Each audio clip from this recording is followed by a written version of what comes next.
Olá, sejam bem-vindos. Continuando o estudo do Evangelho de Mateus, segundo Emmanuel, iremos hoje comentar o capítulo 5, versículo 13, perante o corpo, que é o comentário 48 de Emmanuel, no Evangelho de Mateus, por Emmanuel. Obra espetacular que eu recomendo a todos. Perante o corpo. Neste comentário, Emmanuel traz-nos uma aplicação espiritual bem interessante sobre esse versículo de Mateus, que nos diz o seguinte: Vós sois o sal da terra. Se, porém, o sal tornar-se insosso, com que se salgará? O querido Emmanuel, ele aqui nos apresenta essa questão de nós voltarmos para o espírito, que na realidade é o espírito quem realiza todas as coisas. O corpo tão somente é um instrumento, é uma vestimenta temporária. É no caso aqui apresentado por Emmanuel como se fosse o sal.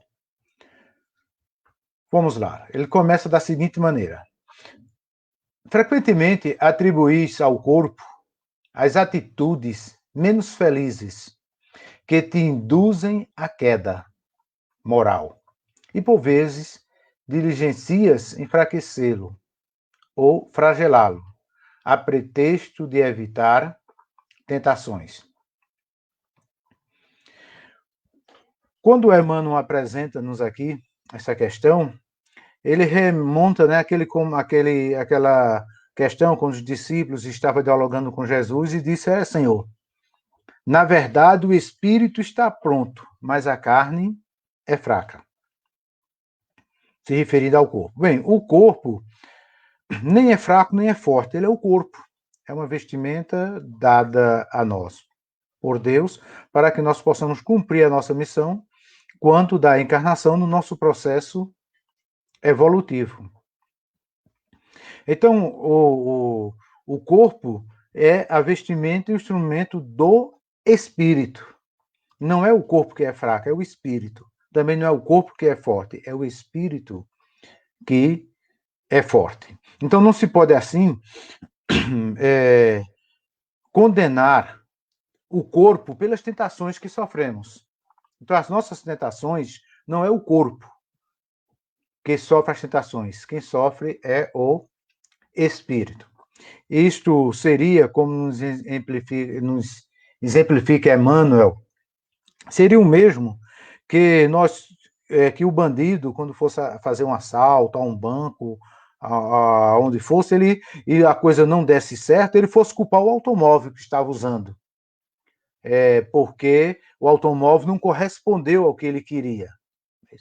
Não, o crime não deu certo por causa do automóvel, culpando-se assim a máquina pelo desvio do condutor. Então, na realidade, a culpa é do condutor e nunca da máquina. Aqui cabe mais umas reflexões de ver a importância do corpo para o espírito. O espírito utilizando o corpo apenas como instrumentos, não é isto? Veja, por exemplo, Sócrates legou-nos ensinamentos filosóficos de absoluta originalidade, mas não conseguiria articulá-los sem o auxílio da boca. Da mesma forma, Miguel Ângelo plasmou obras-primas, imortalizando o próprio nome, entretanto, não lograria concretizá-las sem o uso dos braços. Então, na realidade, o corpo é importantíssimo para que o espírito possa, assim, cumprir com a sua missão.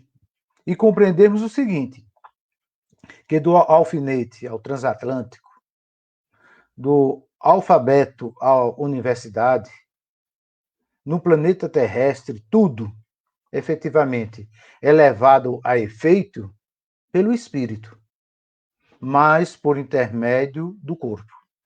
Inclusive, todo o processo reencarnatório de todos os nossos descendentes. Uma coisa também interessante nesse versículo é quando diz o seguinte, que quando o sal se torna insosso, é para ser pisado. Não serve mais nada, a não ser ser pisado. E alguns até interpretam de uma maneira muito, de uma maneira mal colocada, de que é como se fosse para humilhar as pessoas que erram, como se fosse para pisar nele. Mas a ideia não é essa, a ideia não indica uma função definida, como se fosse conservar ou condimentar, como é o caso do sal. Então não pode comparar de uma maneira muito literal, é claro, ou ainda como dos muitos usos do sal. Mas a ideia geral é que nós, como os filhos de Deus, devemos possuir na realidade aquilo que nós professamos. Isto é, da mesma maneira que o propósito do sal é salgar, é a sua função, nós, como seguidores de Jesus, é exemplificarmos o nosso mestre, né?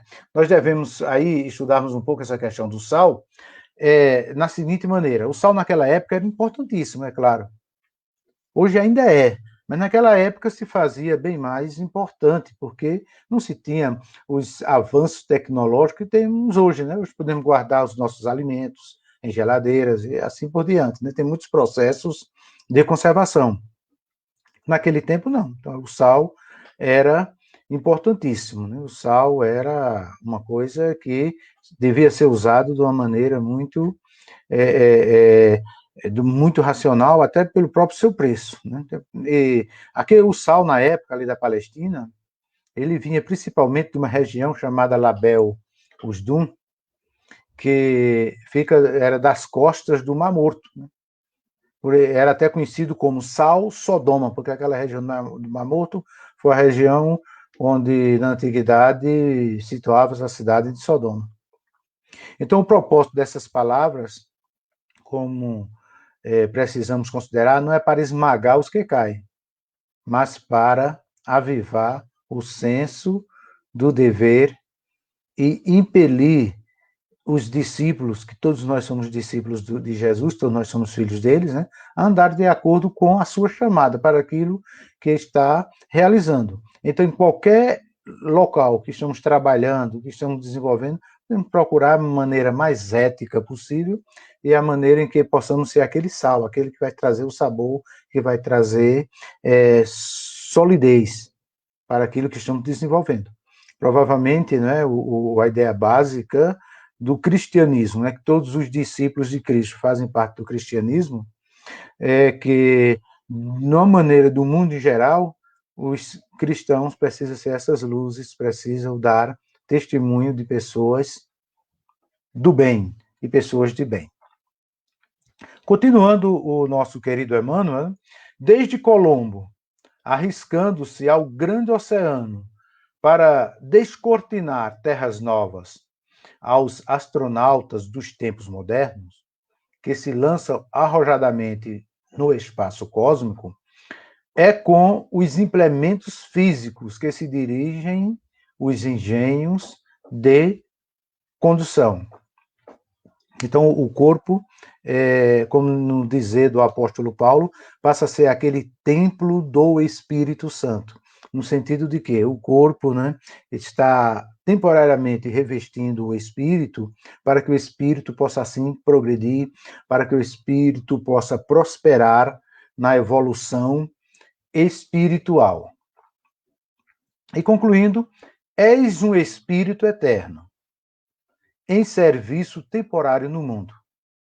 Essa é a nossa situação. Espírito eterno, um serviço temporário. O corpo é teu refúgio e teu bastão, teu vaso e tua veste, tua pena e teu buril, tua harpa e tua enxada. Abençoa, pois, o teu corpo e ampara-lhe as energias para que ele te abençoe e te ampare no desempenho de tua própria missão. Livro da Esperança, capítulo 10. Pois bem, ele conclui aí, nos mostrando a importância do corpo. Então, portanto, precisamos cuidar do nosso corpo da melhor maneira possível, evitando os excessos, evitando substâncias que venham trazer danos ao corpo, praticando exercícios e assim por diante. Precisamos deixar o nosso corpo bem nutrido, mas, sobretudo, buscando o máximo para que ele esteja em perfeitas condições do Espírito utilizá-lo como instrumento. Que a paz, que a bondade, que a bênção divina seja com todos nós. Um abraço e até o próximo vídeo.